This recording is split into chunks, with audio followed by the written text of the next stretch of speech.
ചോറ് വിളമ്പട്ടെ? ഇപ്പൊ വേണ്ട. ചേട്ടന്റെ വിഷമം ഞാനും കൂടെ അറിയട്ടെ. നളിനി, നിനക്കൊന്നും ചെയ്യാൻ കഴിയാത്തതാണ് എന്റെ വിഷമം. നിനക്കറിയാമോ ഡിപ്പാർട്ട്മെന്റിൽ ഞാൻ എന്തുമാത്രം തോറ്റിക്കുന്നെന്ന്? നിയമത്തിന്റെ വേഷം ഊരി മാറ്റാൻ പോലും തോന്നുന്നു. ചേട്ടാ! നളിനി, എന്റെ വിഷമം നിനക്കറിയില്ല. മേലുദ്യോഗസ്ഥന്മാരുടെ താക്കിയതിനു മുമ്പിൽ ഞാൻ ചൂളിപ്പോകുന്നു. അതുകൊണ്ട് പറഞ്ഞതാണ്. താമസിയാതെ എന്റെ കിണിയിൽ അവൻ വീഴും.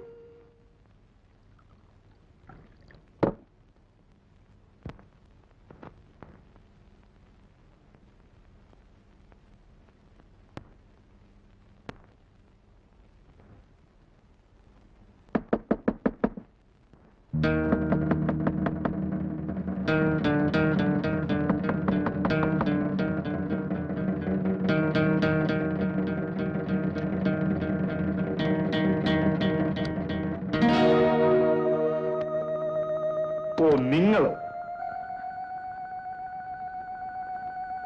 തീരെ പ്രതീക്ഷിച്ചില്ല അല്ലേ? ഒട്ടും. വന്ന കാര്യം? നിങ്ങളുടെ ഈ പോക്ക് ആപത്താണ്. ഓഹോ, മുന്നറിയിപ്പ് നൽകാൻ വന്നതാണ്? അല്ല, ഒരു സഹോദരിയുടെ അഭ്യർത്ഥന അറിയിക്കാൻ. പരിഹസിക്കരുത്. വന്ന കാര്യം പറഞ്ഞില്ല. നിങ്ങൾ കാരണം എന്റെ ചേട്ടൻ അസ്വസ്ഥനാണ്. ഞാൻ അറിഞ്ഞുകൊണ്ട് ഇൻസ്പെക്ടർ രതീഷിന് ഒരു ഉപദ്രവം ചെയ്തിട്ടില്ല. പക്ഷേ ഇനിയും എന്നെ തകർക്കാൻ ശ്രമിച്ചാൽ ഞാനൊട്ട് ക്ഷമിക്കുകയുമില്ല. നിങ്ങൾക്ക് കുറച്ചുകൂടി മാന്യമായി ജീവിച്ചുകൂടെ? മാന്യതയുടെ അർത്ഥം എനിക്ക് മനസ്സിലായില്ല. തർക്കിക്കാനല്ല ഞാൻ വന്നത്. തെറ്റുകൾ ഏറ്റുപറഞ്ഞ് ഭർത്താവിന്റെ മുമ്പിൽ കീഴടങ്ങണമെന്ന് ഉപദേശിക്കാനല്ലേ? തന്നിമിത്തം കിട്ടുന്ന ബഹുമതിയിൽ നിങ്ങൾക്ക് അഭിമാനിക്കാനല്ലേ?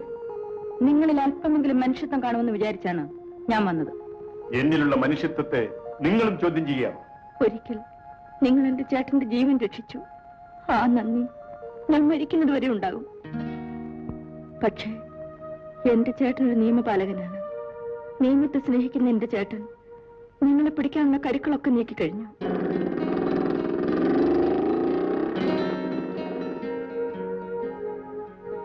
ദയവ് ചെയ്ത് ചേട്ടനും നിങ്ങളുമായുള്ള മത്സരം ഒന്ന് അവസാനിപ്പിക്കൂ.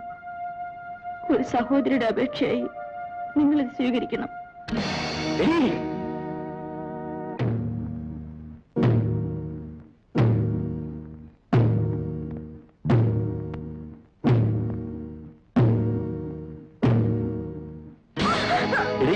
നീ എന്തിനാ അവന്റെ വീട്ടിൽ പോയി? നീയും അവനുമായിട്ട് എന്താണ് ബന്ധം? ചേട്ടൻ ഉദ്ദേശിക്കുന്ന തരത്തിൽ ഞങ്ങൾ തമ്മിൽ ബന്ധമൊന്നുമില്ല.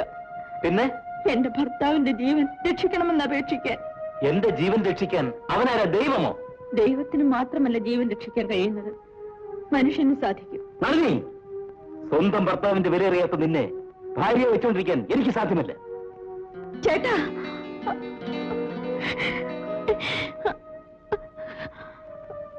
നിന്റെ പ്രവൃത്തിയെ ന്യായീകരിക്കാൻ ഞാൻ തയ്യാറല്ല.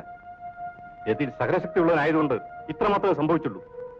ഞാനായിരുന്നെങ്കിൽ... അച്ഛൻ ഇത് തന്നെയാണോ പറയുന്നത്? തീർച്ചയായും. ആന്റണി ആരാണെന്ന് വിചാരിച്ചാ നീ അവിടെ പോയത്? എന്റെ ഭർത്താവിനെ രക്ഷിച്ച ഒരു മനുഷ്യൻ എന്ന നിലയിൽ. അവൻ ആരാണെന്ന് നിനക്കറിയാമോ? എനിക്കത് അന്വേഷിക്കേണ്ടതുണ്ടോ അച്ഛാ? ഉണ്ട്. ശത്രുക്കളെ സഹാനുഭൂതിയോടെ വീക്ഷിക്കുവാൻ നിയമം ഞങ്ങൾ അനുവദിക്കുന്നില്ല. അന്ന് ചേട്ടനെ അയാൾ കൊന്നിരുന്നെങ്കിലോ? എന്റെ മരുമോന്റെ ജഡം പോലീസ് ബഹുമതിയോടെ സംസ്കരിച്ചിട്ട് പകരം മറ്റൊരു ധീരനായ ഇൻസ്പെക്ടറെ ഞാൻ ആ ഡ്യൂട്ടിക്ക് നിയമിക്കുമായിരുന്നു. അച്ഛാ! മോളെ, നിന്റെ വികാരം അച്ഛന് മനസ്സിലാവുന്നുണ്ട്. പക്ഷേ ഒരു പോലീസ് ഉദ്യോഗസ്ഥനായ നിന്റെ ഭർത്താവിന്റെ മനസ്സ് നീയും മനസ്സിലാക്കണം. നിയമപാലനത്തിൽ തെറ്റുപറ്റിയാൽ പദവി വീഴുന്നത് വ്യക്തിയല്ല, സമൂഹമാണ്. സമൂഹത്തെ ക്രൂശിക്കണോ, ഒരു വ്യക്തിയുടെ നാശത്തിൽ മൂകനാകണോ? പറയൂ മോളെ, ഏതാണ് വേണ്ടത്? മിസ്റ്റർ രവീഷ്, ബന്ധങ്ങൾക്കിവിടെ പ്രസക്തിയില്ല. എന്റെ മകളുടെ ഭർത്താവ് എന്ന നിലയിൽ നിങ്ങളോട് എനിക്ക് മൗതാട്ടാൻ സാധ്യമല്ല. ആന്റണി നിങ്ങളെ അറസ്റ്റിന് വൈകുന്നുള്ള കാരണം ആന്റണിയോട് നിങ്ങൾക്ക് കടപ്പാടുണ്ടല്ലേ? വ്യക്തിബന്ധങ്ങൾക്ക് പ്രാധാന്യം കൽപ്പിച്ചിരിക്കുന്ന നിങ്ങൾ കൃത്യനിർവഹണത്തിൽ പരാജയപ്പെട്ടിരിക്കുകയാണ്. നിങ്ങളെ ഏൽപ്പിച്ച ചുമതല മറ്റൊരാളിനെ ഏൽപ്പിക്കാൻ ഞാൻ തീരുമാനിച്ചിരിക്കുകയാണ്.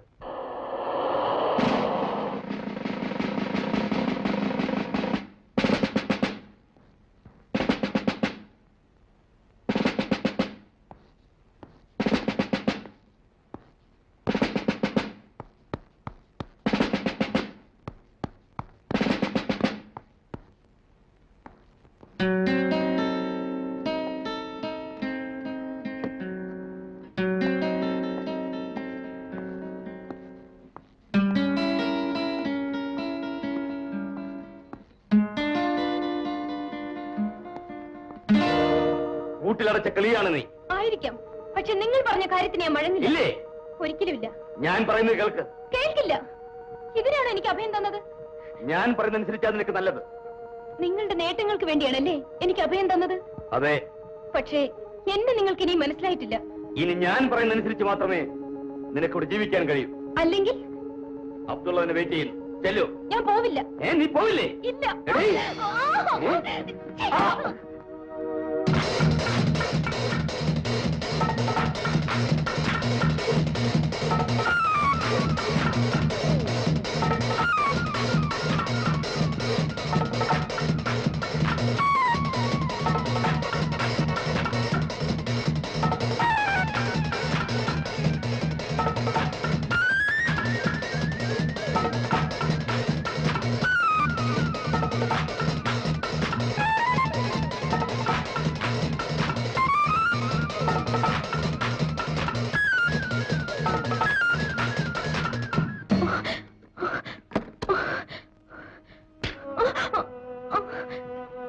നീ ആ ജോർജിന്റെ മകളല്ലേ?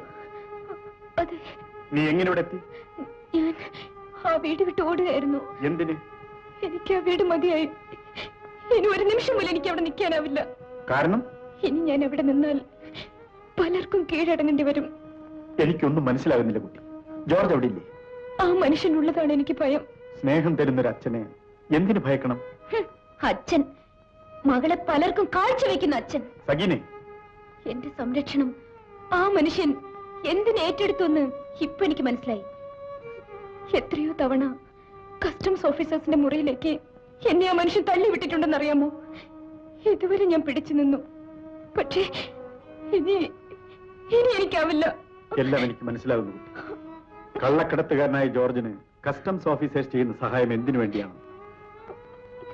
മണിക്കൂറുകളായി ഞാൻ ഈ നഗരത്തിലൂടെ ഓടുകയാണ്.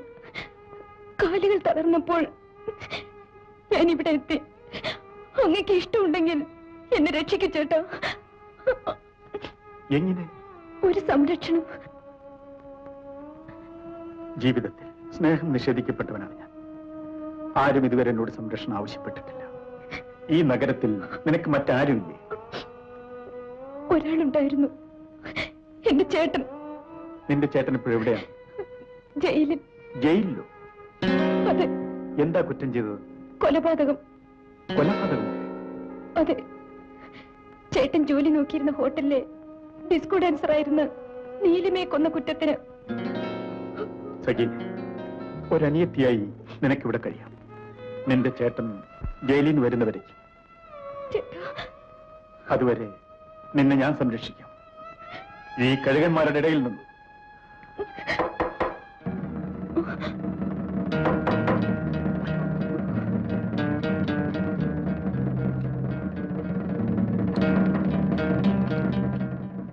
ഓ, നിങ്ങളോ?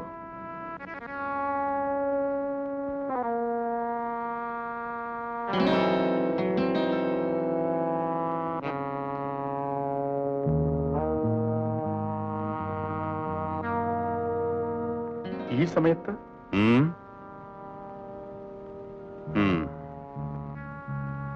എനിക്ക് അത്യാവശ്യമായി ആന്റണിയുടെ സഹായം ആവശ്യമായിരിക്കുന്നു. ഞാൻ എന്താണ് ചെയ്യേണ്ടത്? ആന്റണി എന്നോട്